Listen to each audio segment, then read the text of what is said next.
Olá pessoal do canal Pensar Não Dói, tudo bem? Bom pessoal, estou aqui hoje então para o mais desafiador dos vídeos até agora. Foi o segundo vídeo proposto, né? Na verdade já fizemos aquele vídeo sobre o Ragnarok junto com o Theo e o Gabriel e já tinha ficado um pedido para fazermos então um vídeo sobre a mitologia na obra do Tolkien, já que eu tinha falado um pouquinho sobre o Senhor dos Anéis, quando a gente fez aquele vídeo sobre mitologia, o que é isso afinal.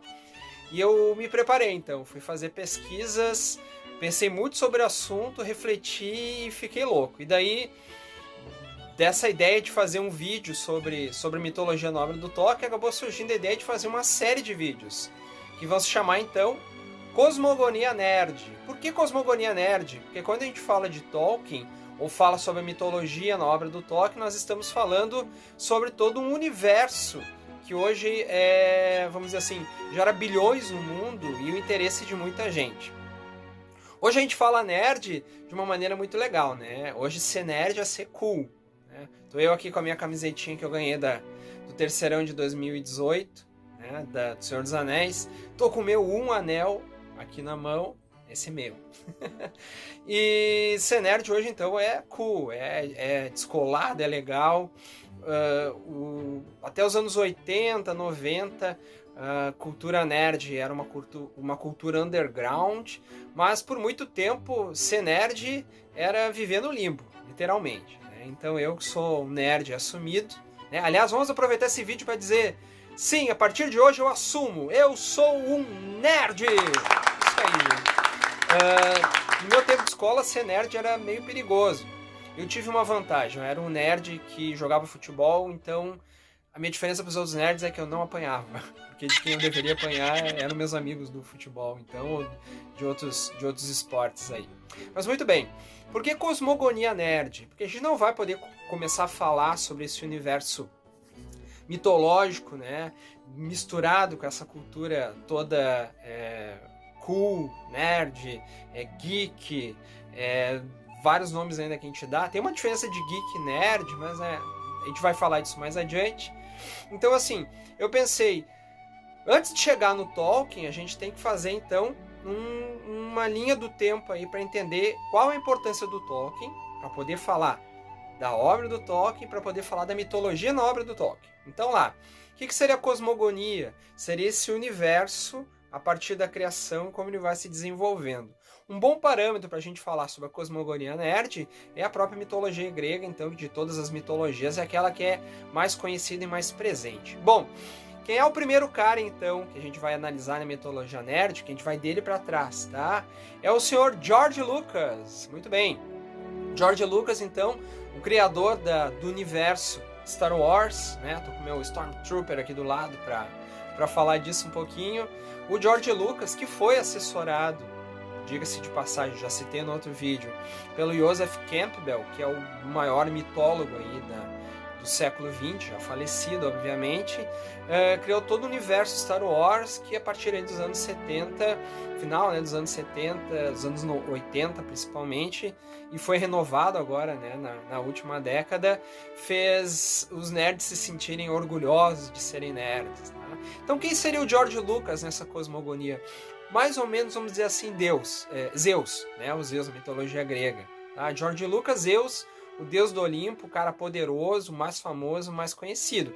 Mas ele não veio primeiro. Então, antes de George Lucas, tem um outro cara para citar. Tá? Esse cara simplesmente se chama Douglas Adams. Tá? Para quem nunca ouviu falar do Douglas Adams, ele era redator, um dos redatores do Monty Python, né? Os pais aí do humor nonsense. E o Douglas Adams escreveu uma trilogia de 5 livros, né? Podemos falar hoje de trilogia de 5 livros, afinal tem quarentena de 1 semana, quarentena de 2 semanas, assim por diante. Que é o Guia do Mochileiro das Galáxias. Gente, quem nunca leu o Guia dos Mochileiros da Galáxia tá perdendo tempo. Não dá para deixar passar essa quarentena sem ler o Guia do Mochileiro das Galáxias, tá? Tanto é, pessoal, que é difícil falar das referências para quem não leu, mas hoje existe o Dia do Orgulho Nerd, tá? Que é em maio, tá chegando perto aí, que é o Dia da Toalha, que tem tudo a ver com o Guia do Mochileiro das Galáxias. Então o Douglas Adams foi o cara que possibilitou, através do Guia do Mochileiro das Galáxias, que os nerds mais ou menos se reconhecessem numa categoria diferente nesse mundo que eles viviam. Eles não eram só estranhos, eles tinham algo que era até peculiar, algo inteligente, tá? Muito bem, quem seria Douglas Adams nessa cosmogonia? Bom, se George Lucas é Zeus, então Douglas Adams seria Cronos. Muito bem, um titã ali, um pouquinho antes. Bom, falamos do Douglas Adams, mas antes do Douglas Adams teve um outro cara, esse sim, a gente sempre peça reverência quando a gente ouve o nome dele, que é o Stan Lee, né? Stan Lee, o pai dos Avengers, né? Do universo Marvel aí. Stan Lee, que sempre teve nessa cultura, acompanhou essa cultura nerd em todos os estágios dela, do limbo, passando pelo underground, até virar o cult dos cults, extremamente cool. Talvez um dos mais importantes, dos três que a gente citou, para mim é o mais importante deles.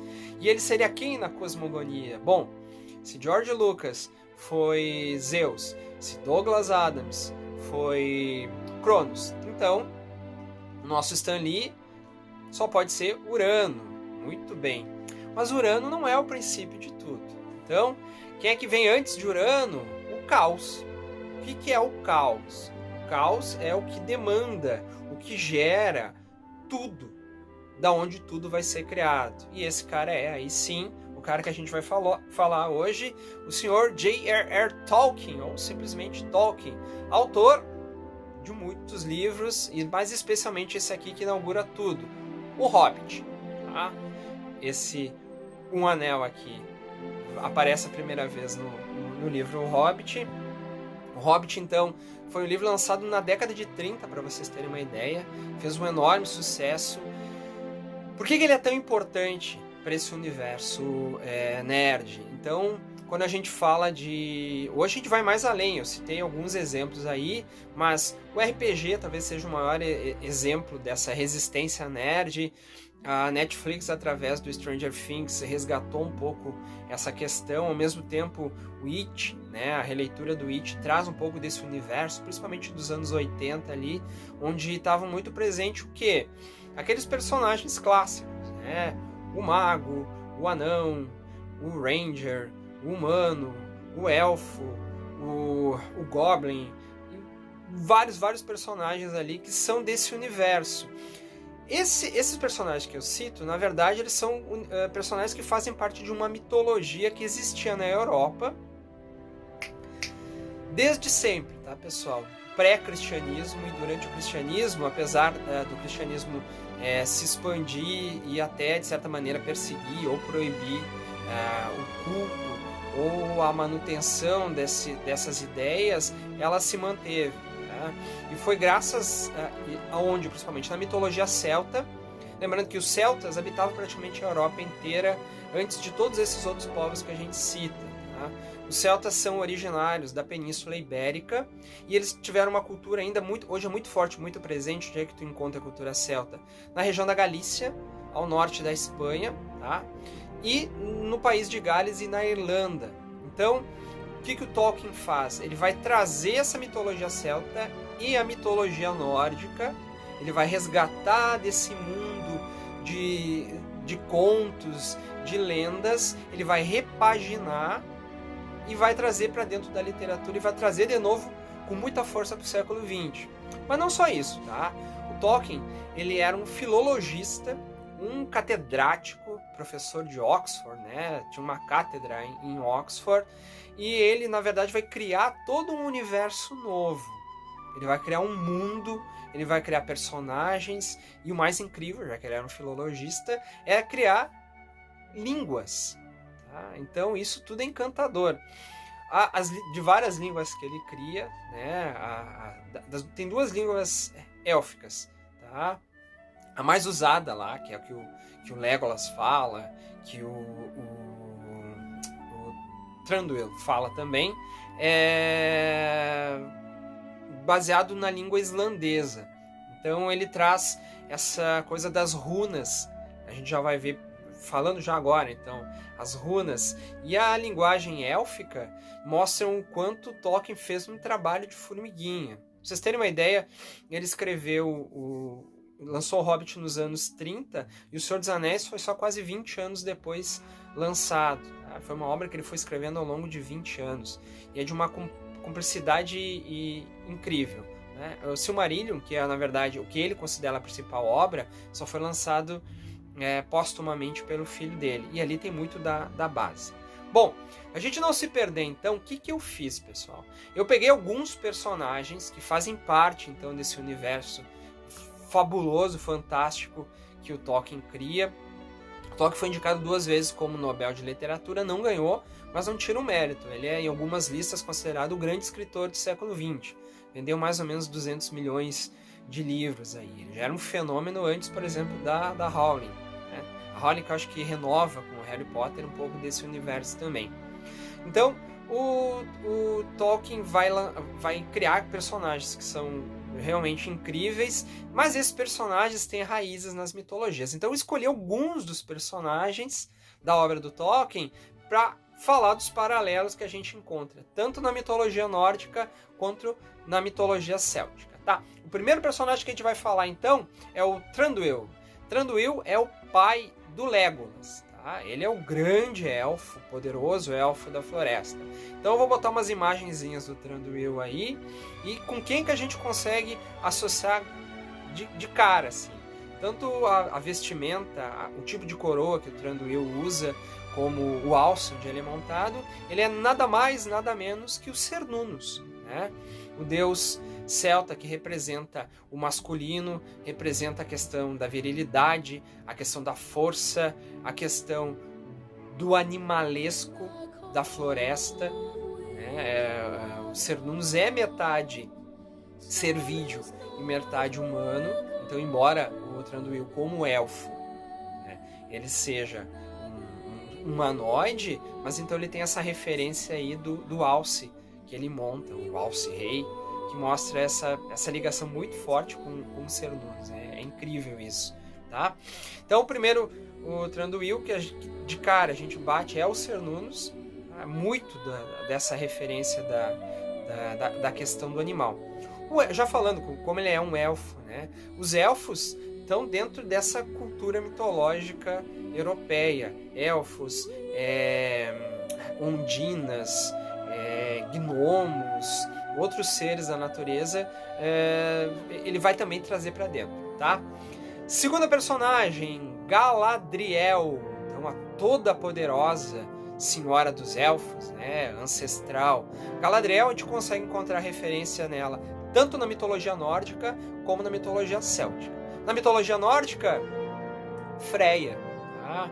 A deusa aí da natureza, a deusa da força feminina, certo? E a gente pode ver nas próprias configurações que ela faz uma referência muito forte a Freya. E na mitologia celta, ela é quem? É a Senhora do Lago. Né? A toda poderosa, ela não é só uma... Olha que interessante. A Galadriel, dentro da história, ela é uma mega maga, vamos dizer assim, uma mega feiticeira. Ela está muito além disso, feiticeira e mago, ela é muito além. Porque nas lendas do Círculo Arturiano, na mitologia céltica, então, Morgana faz esse papel da bruxa ou da feiticeira, e a Senhora do Lago é algo acima, ela que faz o contato entre o mundo espiritual e o mundo físico, que é o papel da Senhora do Lago, a mesma coisa. Muito bem, terceiro personagem, Thorin, escudo de carvalho, o grande Thorin. Olha só, Thorin sentado no seu trono, disse ele não é quem? É o próprio Odin. Né? Então, os anões vão estar muito ligados com a mitologia céltica. E o Thorin, escudo de carvalho, né, o rei sobre a montanha, é nada mais nada menos que o próprio Odin, né, o senhor dos raios, aí, o todo-poderoso rei dos nórdicos. Bom, outro anão que eu escolhi para falar de referência é o Gimli. Tá? O Gimli, que é um dos personagens mais queridos aí da saga do Senhor dos Anéis, ele é Thor, apesar de dizer, mas é um anão, Thor era... Mas é o próprio Thor, tá? A questão da força, a questão da bravura, a questão de um pouco de loucura também. Na mitologia nórdica, Thor é filho de Odin. Gimli não é filho do Thor Escudo de Carvalho, mas ele é filho de um dos 13 anões lá também. Ele é parente aí do Thor Escudo de Carvalho, tá? Outro. Esse é fácil. Gandalf, né? O meu personagem preferido aí, seguido eu tô vestido de Gandalf. Gandalf é nada mais, nada menos que o próprio Merlin das histórias da mitologia celta. E tem até uma outra referência interessante. O Merlin é conhecido por 2 nomes, ou Merlin ou Taliesin, né? E o Gandalf é Gandalf ou Mithrandil. Tá? Então ele é aquele grande mago, barbudo, muito sábio, ao mesmo tempo ele é muito parceiro e ele também faz parte da jornada, certo? Muito bem. Outro personagem extremamente querido de todos, o Aragorn. Tá? Aragorn é simplesmente o Rei Arthur. Total, não tem mais o que dizer dele nisso. Ele é o Rei Arthur e tem uma... Se tu pensar quando ele está na relação dele, Aragorn, com a Arwen, né? Aquela relação meio proibida, mas de paixão profunda, e que no Senhor dos Anéis vai acabar bem, mas por muito tempo a gente acha que não vai, é a própria história do Tristão e da Isolda, da mitologia celta, que é uma das lendas do círculo arturiano, né? Que Tristão e Isolda varia entre a mitologia céltica e a mitologia nórdica. Ela vai ser encontrada, essa história, nos dois, tá? Então, Aragorn é o próprio Rei Arthur. Muito bem. Frodo. Quem é Frodo? O cara do coração puro, né? O que na verdade consegue... Olha que interessante. Na história do Santo Graal, embora Arthur seja o grande nome, o Arthur consegue... Ele está em busca do Graal, mas quem encontra o Graal, quem pode pegar o Graal por causa da sua pureza, é Galahad. Então, o Frodo é o Galahad, o único que consegue portar o anel exatamente pela pureza, por ter o coração puro, por não ser corrompido. Nossa, é perfeita a história do Galahad. Muito bem. Outro personagem, Boromir. Quem é Boromir? O próprio Lancelot. Tá? Sir Lancelot, nobre, guerreiro, mas não é de confiança. Tu nunca sabe certo se pode contar com ele ou não pode contar com ele. É o próprio Boromir, né? Boromir, ao mesmo tempo que ele acompanha a jornada aí no Senhor dos Anéis, ao todo tempo ele quer o anel e o anel tenta ele, tá? Porque ele não é nobre o suficiente. Muito bem. Outro personagem incrível, Sauron, o Senhor do Mal. Muito bem. Sauron, ele é o quê? É o cara que vai trair, tá? Vai ser expulso do grupo, na história original, ele vai ser depois derrotado e preso, e consegue, preso, restaurar sua força, unir o mal novamente para tentar destruir a natureza e causar o caos no mundo, né? É o mal que se aproxima da Terra-média depois de milênios em silêncio. Quem é esse cara, gente? É Loki, o próprio Loki. É incrível. Olha, até a figura do Sauron e do Loki, de certa forma, são até parecidas, tá? E a história é a mesma história. Então, olha só, quanto da mitologia nórdica, quanto da mitologia céltica a gente tem dentro da obra do Tolkien, que é uma obra por si só monumental e maravilhosa, tá? Depois, podemos falar de quem mais? Que eu não esqueci. Olha só, por final, daria até para dizer assim, que a história do Frodo, a história do Sam e a história do Gollum, né, dos três, também poderia ser Arthur, o Frodo, o Sam, o Galahad e o Gollum, o próprio Lancelot. Tá bom, pessoal? Então era isso. Tá? Nesse nosso primeiro vídeo, então, a gente falar um pouquinho do que é essa cosmogonia nerd, né? Então nós vamos buscar a partir de agora toda a mitologia dentro desse mundo nerd, que a gente orgulhosamente faz parte. Eu faço parte com muito orgulho, tá? Nerd, nerd, é isso aí. Então, pessoal, espero que vocês tenham gostado do vídeo. Espero que quem não tenha ainda assistido ou lido O Hobbit ou O Senhor dos Anéis, o faça correndo, tá? Os filmes são 6 filmes maravilhosos, eu só posso dizer para vocês, mas igual, quem puder ler antes, O Hobbit é um livro que eu garanto para vocês. Tem que começar pelo Hobbit, não pelo Senhor dos Anéis, tá? O Hobbit é um livro gostoso de ser lido, tá? Vocês vão ler, vão pegar e não vão largar mais. Depois de ler o Hobbit, aí sim, assistam os livros e depois se preparem para o Senhor dos Anéis. Aí é fantástico. O Senhor dos Anéis eu vi no cinema várias vezes cada filme e eu sentava na primeira fila para ficar deitado assim, de boca aberta. É uma coisa fantástica. Quem assistiu agora o Universo Marvel, os últimos filmes dos Avengers, imagino que era 20 anos atrás algo desse tamanho. Nunca foi feito algo tão grande. Né? A série Senhor dos Anéis levou ao todo 17 Oscars, os 3 filmes. Embora tenha uma coisa de maldade de Hollywood, que é não ter dado nenhum prêmio de ator para nenhum dos atores que fizeram parte. O único foi o Sir Ian McKellen, que fez o Gandalf, foi indicado a melhor ator coadjuvante pela Sociedade do Anel, mas não levou. Tá? Fica essa ressalva, mas Hollywood você sabe como é. Então tá, pessoal, espero que tenham gostado do vídeo. Sempre lembrando, né? Se inscrevam no canal, ativem o sininho e deem o like. Beijão e até a próxima. Tchau, tchau!